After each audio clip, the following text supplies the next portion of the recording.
En République démocratique du Congo, le secteur minier a longtemps été le poumon de l'économie nationale. Aussi, plusieurs Congolais et Congolaises se sont enrichis dans l'exploitation minière jusqu'à attirer des personnes vulnérables. Des personnes vulnérables, en effet, c'est le cas des femmes enceintes et les enfants.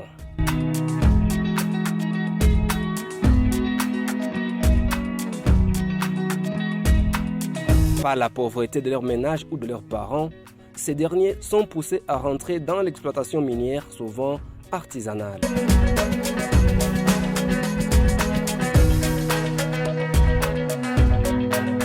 Enceinte, la femme ne devrait pourtant pas s'adonner aux lourds travaux pouvant porter atteinte à sa propre santé, mais également à la croissance normale de son fœtus.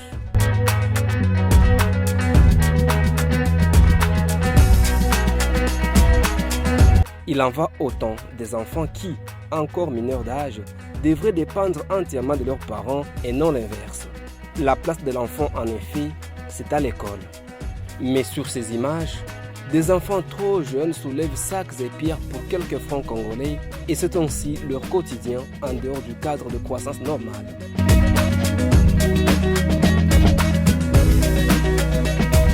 Cette vie est une réalité vécue quotidiennement dans tous les coins où sévivent les exploitations minières en République démocratique du Congo, à l'exemple de la province du Lualaba, une des provinces nées de l'ex-Katanga.